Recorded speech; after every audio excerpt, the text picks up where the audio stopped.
La lactancia materna está considerada el método óptimo de alimentación infantil por sus ventajas nutricionales, emocionales e inmunológicas, y es la forma natural de alimentar a los bebés. Pero según el Instituto Nacional de Estadística, a los 3 meses de nacer, solo el 53% de los bebés recibe lactancia materna exclusiva, y a los 6 meses se reduce al 28% de los niños. La lactancia materna es un hecho biológico que ha permanecido a través de la historia como forma de alimentación de los bebés, pero a principios del siglo XX se cambia esta forma de alimentación inicial y algunos niños pasan a ser alimentados con leche modificada de una especie distinta. Es lo que algunos expertos denominan la generación biberón. Comprender el proceso de la lactancia materna, desde el embarazo hasta la niñez, analizando aspectos médicos, psicológicos, psicosociales y hospitalarios que pueden favorecer o entorpecer el inicio y la duración de la lactancia, es el objetivo de un curso de formación permanente de la UNED que lleva por título Lactancia Materna. Hoy nos acompaña su directora, Ana Lisbona, que es profesora de la Facultad de Psicología de la UNED, para analizar factores como el apoyo social y la incorporación al mercado laboral de la madre, el apego, el sueño infantil o el papel del padre. Para ello le acompaña una psiquiatra experta en este tema.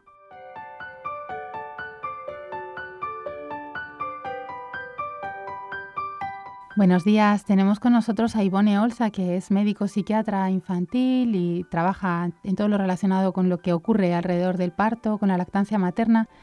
Buenos días, Ivone. Hola, buenos días, Ana. Y me gustaría saber por qué crees que es necesario reivindicar la importancia de la lactancia. Hay que recuperarlo para empezar porque se perdió y porque la lactancia todos son beneficios. Es que es apasionante, ¿no? Porque cuando más investigas, más te fascina el tema, ¿no? La lactancia es la herramienta natural del vínculo. O sea, todo lo que sabemos ahora del vínculo, de lo importante que es para el desarrollo emocional, de lo importante que es para la supervivencia, como dijo Bowlby, de la especie humana. Pues es que lo que ha previsto la naturaleza para esa relación cálida, íntima, continuada, placentera y gozosa entre madres y hijos e hijas, es que es la lactancia, o sea, que es como lo suyo, ¿no? Sí, has hablado de beneficios de la lactancia, pero no quiero hablar de beneficios de la lactancia. Y verás, no quiero hablar de beneficios porque yo creo que lo normal es la lactancia. Entonces no podemos compararlo con algo que no es lo más adecuado, sino que lo idóneo sería la lactancia. Entonces, como no vamos a hablar de beneficios porque ya sabemos que es mejor, me gustaría que hablásemos de los nuevos descubrimientos en investigación en torno a los beneficios de la lactancia que no conocíamos hasta ahora y que tenemos apoyados en investigación reciente. En concreto, sé que conoces temas donde los resultados son con neuroimagen, son resultados muy duros, no solamente hay estudios, tenemos perspectivas parecidas de estudio, pero que son diferentes.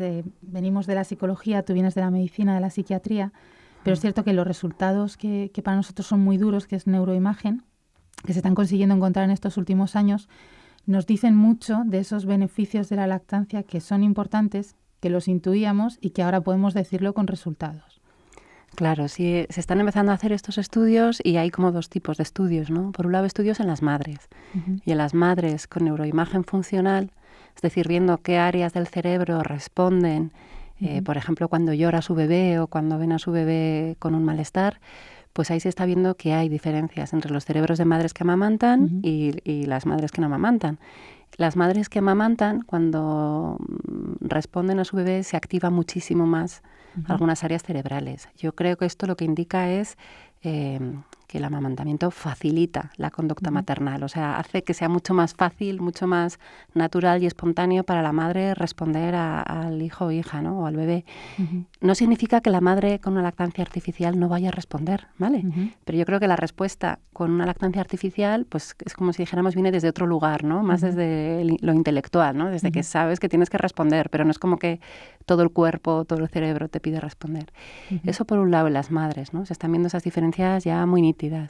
Y luego en los niños se está empezando a hacer ahora una serie de estudios que yo creo que solo estamos empezando, comparando el desarrollo cerebral entre los que reciben lactancia, pues por ejemplo 1 año o más de 1 año, y los que no han sido amamantados. Y ahí se está empezando a ver ya pues que el desarrollo cerebral es distinto. Y esto, si lo pensamos, es de cajón, porque siempre hemos hablado, sabíamos que la lactancia mejora el coeficiente intelectual, especialmente en niños prematuros o en niños en situaciones adversas psicosocialmente, lógicamente, pero la lactancia mejora el pronóstico intelectual. La lactancia está llena de ácidos grasos esenciales para el desarrollo neuronal. O sea, teníamos esos datos, pero ahora es como que estamos poniendo las piezas en el puzzle y viendo la foto, ¿no? Y la foto es que el desarrollo cerebral de los niños amamantados 15 meses, por ejemplo, es distinto de los amamantados solo 12 meses, que ya parece que es mucho, un año. Sí. Y se está viendo que en áreas de maduración tardía de la sustancia blanca es ahí sobre todo la diferencia, ¿no? Entonces, y se está viendo que el cerebro de los niños de lactancia artificial, es decir, que no han recibido leche materna, pues tiene un desarrollo acelerado en algunas áreas, distinto en cualquier caso.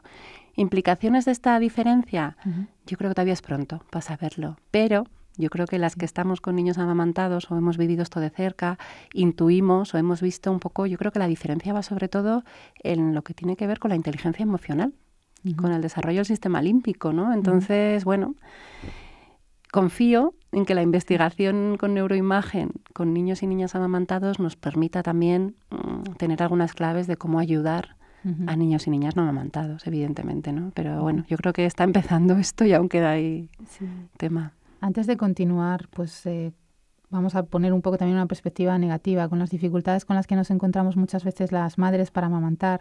Antes de hablar de la lactancia prolongada, me gustaría hacer referencia al primer capítulo de tu libro, La activista, me incluyo ya, lo he hecho mío ya, como parte del plural, en el que en el primer capítulo ya nos dices que el pecho no es lo mejor. Y quiero introducir este tema porque es verdad que muchas veces las madres, en cualquier situación, madres lactantes, no lactantes, todas, tendemos a culpabilizarnos, tendemos siempre a querer hacerlo mejor. Y me gustaría conocer también tu opinión con respecto a ese tema, porque también hay que tranquilizar un poco a todas las madres, que bueno, siempre hemos intentado hacerlo lo mejor posible. Bueno, yo creo que lo más importante, lo que necesitan todos los bebés es sentirse queridos. Y lo más importante para eso, bueno, una cosa muy importante es que la madre esté bien.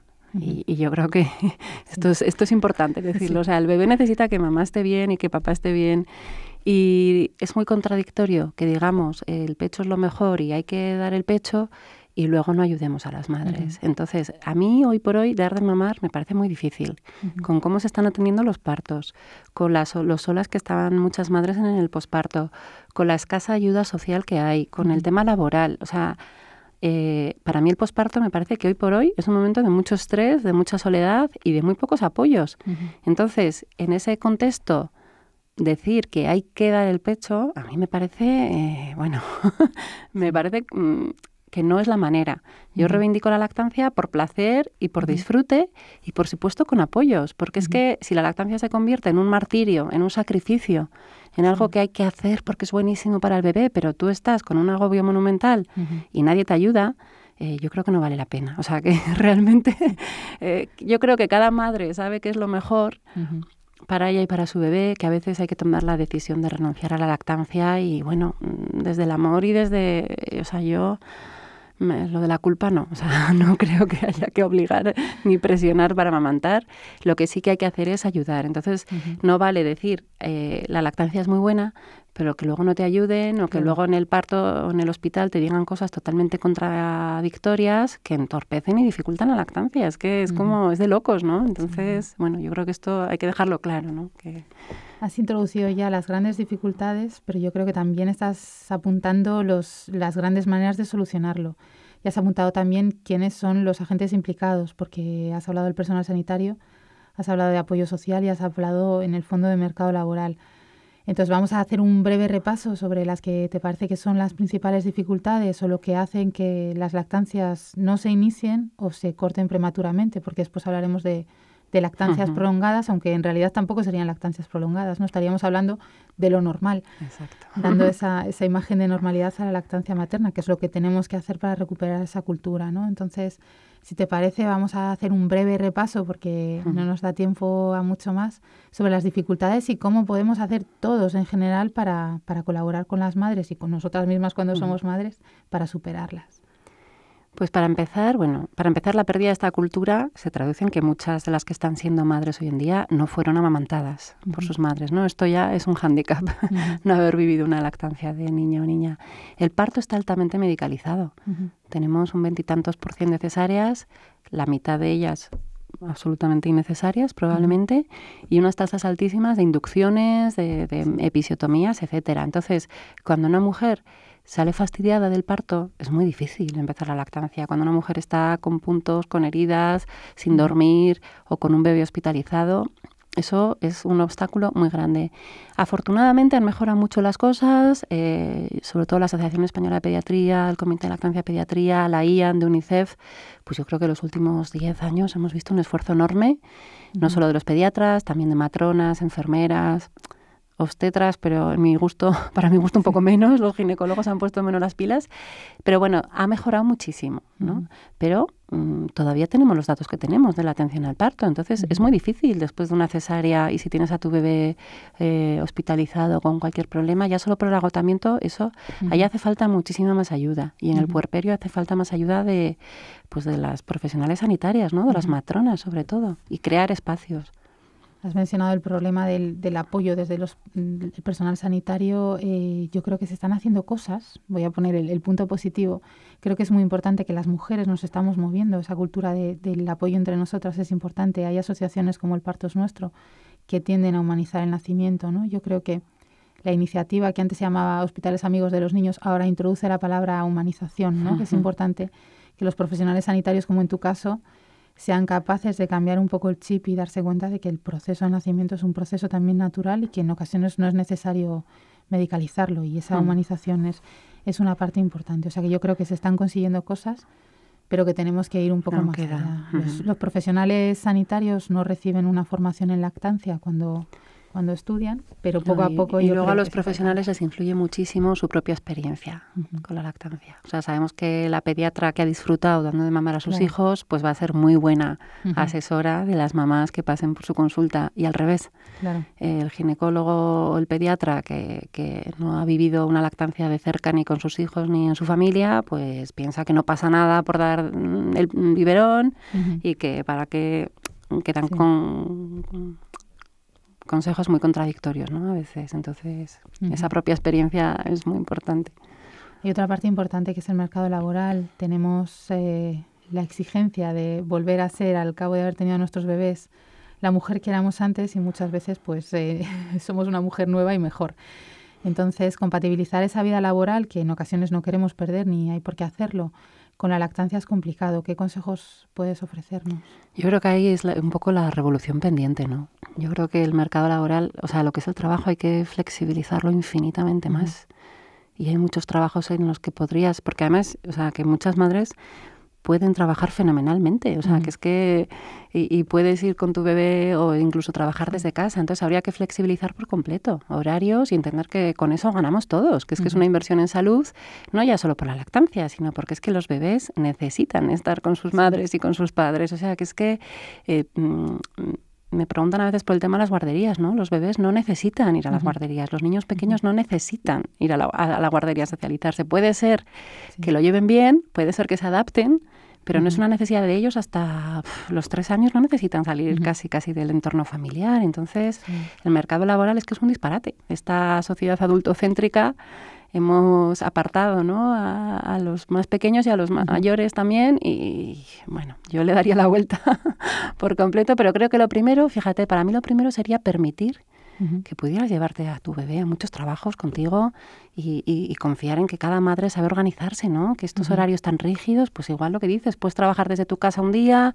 al día siguiente igual vas sin tu bebé a trabajar, pero al día siguiente te lo llevas, o sea, un poco como confiar. Hay algunos estudios que han visto eso, que algunas tesis doctorales brillantes en universidades americanas se hacían precisamente en el año después de dar a luz.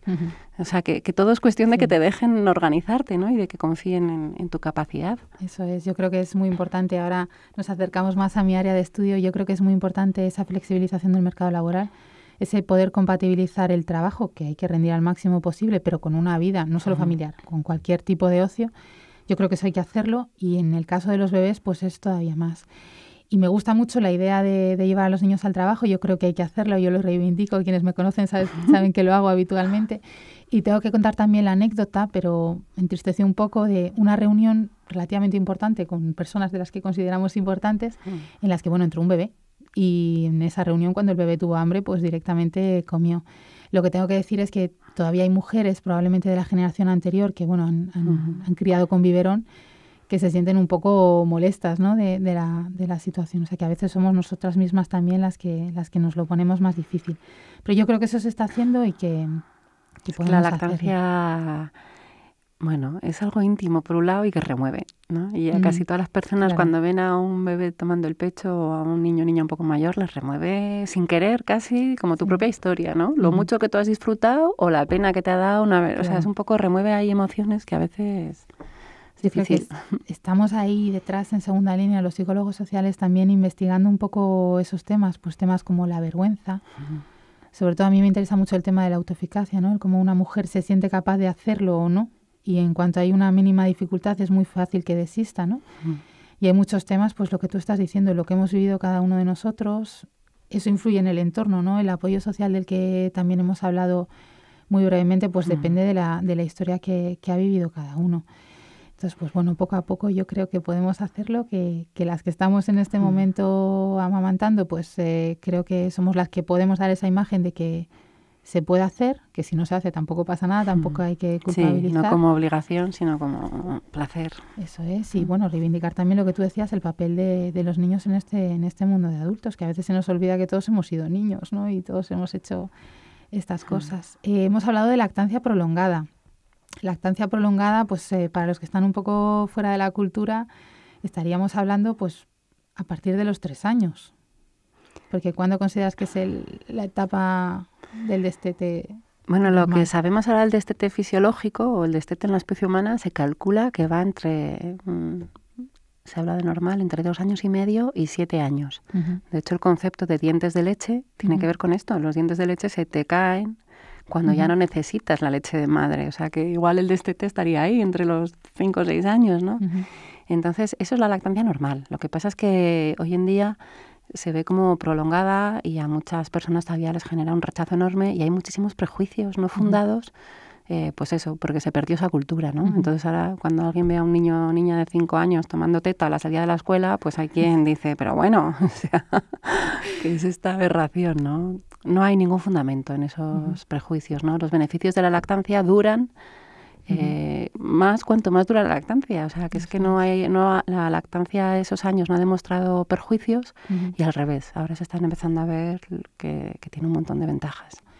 Pero hay que hablar también del sueño, hay que hablar de juego, hay que hablar de la vida de la pareja. Tampoco hemos hablado de los padres y tampoco hemos hablado... Siempre son los grandes olvidados los padres. Me da una rabia porque son fundamentales. Yo creo que su papel también es importante y que, bueno, también hay estudios que muestran exactamente lo que has comentado de las madres cuando los padres cuidan de sus hijos, ¿no? Que esos cambios en estructuras cerebrales se ven también en el padre, ¿no? Cuando ahí no está tan influido probablemente por las hormonas como lo estamos las mujeres. Claro, lo que pasa es que está viendo ahora la diferencia entre el cerebro de las madres y el de los padres y es precioso todo lo que está saliendo ahí, ¿no? Y los cambios en el cerebro de los padres tienen que ver con potenciar el juego, la excitación, la exploración, o sea, que es muy bonito ver ahí. La verdad es que es un mundo apasionante. Yo creo que para los que hemos sido, seremos padres y madres, pero también para los investigadores de las dos áreas, tanto de la medicina como de la psicología. Además de la psicología entendida desde todas las áreas de especialidad con las que contamos, pues porque desde luego la psicología evolutiva tiene mucho que decir y también pues desde nuestra área, desde la psicología social, la psicología de las organizaciones, yo creo que también podemos contribuir con nuestra investigación a facilitar ese proceso, a que las mujeres puedan decidir libremente y que puedan disfrutarlo, que es a lo que vamos. Vamos a hablar un poco más del papel de los padres, para que no digan que nos sentimos olvidados. Yo creo que muchas veces se cree que se les margina un poco y es precisamente lo contrario, ¿no? Hay padres que pueden hacer el resto de tareas perfectamente, pueden, no sé si ayudar, porque es parte, es compartido, ¿no? Ayudar a que la madre pueda realizar su trabajo con esa flexibilidad de la que hemos hablado y los dos pueden flexibilizar su trabajo, ¿no? Para ayudar a la crianza del hijo. Yo creo que hay mucha confusión con el papel del padre, ¿no? Parece que ahora que el que haya padres muy implicados significa que los papeles sean intercambiables. Yo creo que no, que los dos papeles son súper importantes y el papel del padre es crítico para todo el desarrollo afectivo. Y vamos, que yo creo que lo reivindico desde ahí absolutamente, ¿no? Y desde conocer lo que son los padres amorosos, pero no significa que sean papeles intercambiables. Yo creo que son cosas distintas. Cuando los padres conocen los beneficios y lo que disfrutan los bebés con la lactancia, son estupendos y apoyan, bueno, y yo creo que casi todas las lactancias que se han prolongado ha sido porque ha habido un padre detrás ahí apoyando, ¿no? Sí. Pero a veces también pasa un poquito al revés, que hay padres que están como celosos, ¿no?, del bebé y hay padres que presionan para que la mujer destete. Yo creo que también con esta fantasía que hay en nuestra cultura de que tienes que volver a ser la que eras antes, ¿no? Tienes que recuperar tu cuerpo de antes, tienes que recuperar el tipazo, tienes que... Cuando eso es un mito. No vuelves a ser la que eras antes porque eres madre, o sea, que es que eso es irreversible, ¿no? O sea, es un cambio tan profundo que esta presión para volver a tener el tipazo de antes de dar a luz es dañina y genera una confusión grande, ¿no? Entonces, bueno, los padres sí, o sea, claro que pueden, es muy bonito ver cómo los padres durmiendo a los bebés se sincroniza el sueño con el de los bebés exactamente igual, los padres intervienen y participan, yo creo que mucho más precisamente a partir de, bueno, pues de los 6 meses o del primer año, cuando empieza a haber un desarrollo del lenguaje también. O sea, que hay momentos en los que yo creo que es clave, ¿no?, el apoyo del padre, sobre todo cuando queremos prolongar una lactancia. Y por eso creo que hay que incluirlos a ellos también en todo esto y ver qué opinan y cómo se sienten y cómo hacemos para que se incluyan mejor, ¿no? Antes se decía esta tontería de que que la ventaja del biberón era que favorecía la implicación del padre, pero bueno, por favor, o sea... Basta ya, ¿no? O sea, es que eso es un mito que no va por ahí, yo creo, la implicación del padre. Vamos a hablar también muy brevemente, porque no he querido hablar de los beneficios como tales, no he querido hacer una lista porque, pues como decía, es lo normal y como tal, pues es lo mejor. Pero sí me gustaría que hablases, porque eso... para quien no los conoce, porque no todos somos expertos en lactancia, ¿no?, nos da un poco las pistas de por qué es tan importante la lactancia. Vamos a hablar de los bancos de leche. En este momento se está haciendo un trabajo muy bonito en los hospitales. Hace poco que se ha conmemorado la donación de leche y igual que hay en el ámbito sanitario hay donación de sangre, hay donación de órganos, pues yo creo que esto es todavía más bonito, sobre todo también porque podemos hablar de hermanos de leche, ¿no?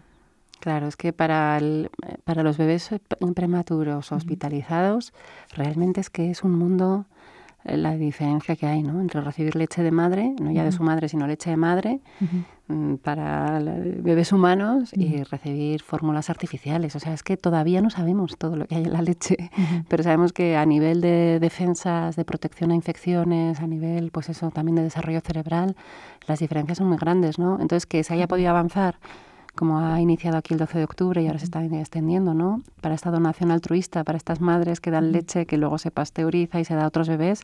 Bueno, eso es maravilloso y yo creo que es importante contar estas historias, ¿no?, que se vea un poco la diferencia que hay en el pronóstico entre los bebés prematuros que reciben leche materna y los que no. Es que esto es así, entonces hay que... Eso es lo que comentaban en el 12 de octubre, que el tiempo que permanece hospitalizado un bebé prematuro a veces se acorta desde que tienen la leche. Y a la vez, fíjate, estamos hablando de la donación de la leche, pero a la vez recordar que la lactancia es muchísimo más. La lactancia no es solo la leche. La lactancia es toda la relación, es el abrazo, es el piel con piel, es toda la estimulación constante en ese consuelo, ¿no? La lactancia es el consuelo, es cuando tiene llanto, cuando tiene sueño, es una regulación mutua entre madres y bebés, es una sincronía. Entonces, es muy importante también todo lo que estamos descubriendo ahora para que los bebés que no reciben leche de su madre, solo se pierdan eso. O sea, que todo lo que sabemos ahora de lactancia lo aplicamos en cómo dar un biberón. Entonces tendríamos que intentar que si una madre, por la razón que sea, decide una lactancia artificial, tenga presente todo esto, que el biberón hay que darlo como si fuera el pecho, que hay que cambiar de lado cada vez, que hay que darlo a demanda, que un niño de biberón pues hay que intentar compensar para que reciba la misma dosis de abrazos, caricias, piel con piel, mimos, lamidos, etcétera, que un niño de teta, ¿no? O sea, es que hacia eso tendríamos que ir, hacia entender que al niño de lactancia artificial o niña tiene más riesgo de que le falte todo ese montón de abrazos y caricias y favorecerlo al máximo. O sea, que no es solo la leche. Bueno, qué importante es escuchar esas palabras de una psiquiatra, porque es cierto que muchas veces la cultura general que impera en la sociedad es el no cojas al niño en brazos, que se mal acostumbra, lo estás malcriando, y precisamente ahora sabemos que es todo lo contrario, que los niños lo que necesitan es eso, que no hay que dejarlos llorar para que se duerman, que no cogen esas rabietas. No hay que enseñarles a llorar tampoco. Sí, que es tremendo, ¿no? Y yo creo que también es importante analizar, como lo estáis haciendo desde la investigación, que puede haber diferencias en los niños, ¿no? Has hablado de consecuencias del destete temprano, ¿no? Cómo los niños se pueden comportar de manera diferente.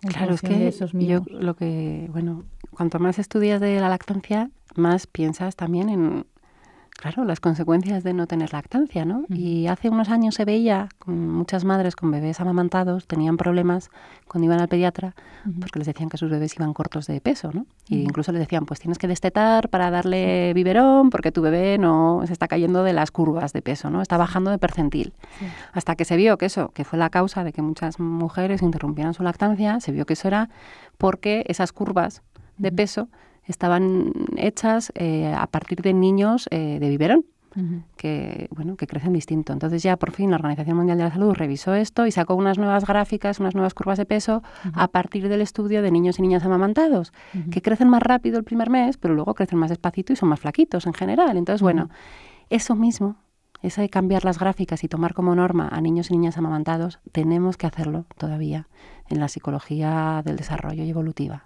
O sea, todavía damos como normales muchas cosas del desarrollo infantil que vienen de conclusiones que se han sacado del estudio de poblaciones de niños y niñas que no fueron amamantados mucho tiempo o donde ni siquiera se recogió el dato de si habían recibido lactancia materna o no. Entonces deberíamos, yo creo que está por hacer, tomar grandes poblaciones de niños y niñas amamantados hasta un destete fisiológico natural, años, estudiar bien cómo es el desarrollo emocional ahí, cómo es la autorregulación, cómo es la conciencia del yo, cómo es la empatía, cómo es la inteligencia, cómo es la sociabilidad. O sea, todavía está por ver la alimentación en esos niños amamantados durante años y de ahí comprender cómo es el desarrollo fisiológico de la especie humana, para luego ver que igual conductas que nos han parecido normales, ¿no? Las rabietas de los 2 años, los trastornos de sueño o problemas de alimentación, pues igual resulta que no son tan normales. Igual son consecuencias de un destete temprano. En los experimentos en animales, el destete temprano, en cualquier especie mamífera, se asocia con un incremento en la ansiedad.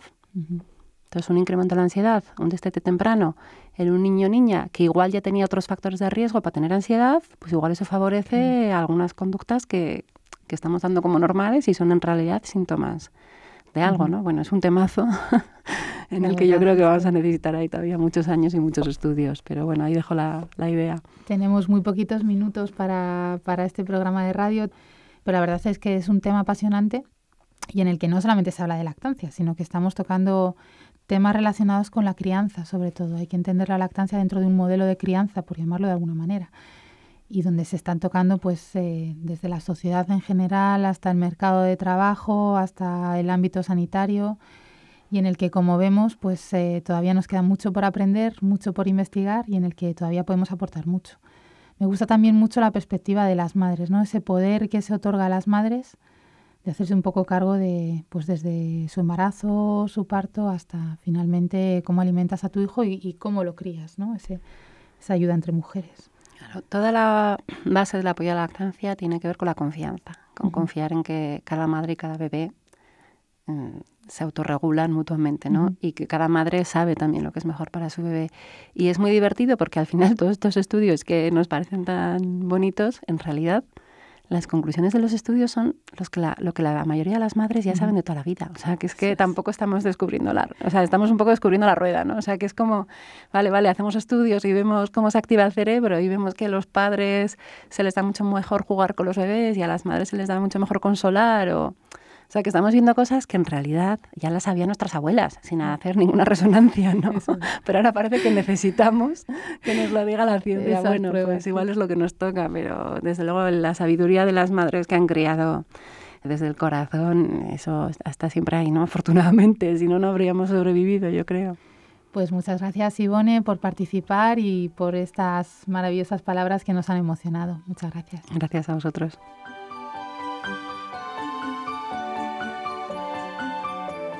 Este ha sido solo un ejemplo de algunos de los temas que se analizan en profundidad en el curso de formación permanente dedicado a la lactancia materna y que hoy nos han acercado su directora, la profesora de Psicología de la UNED, Ana Lisbona, y la psiquiatra Ivone Olza.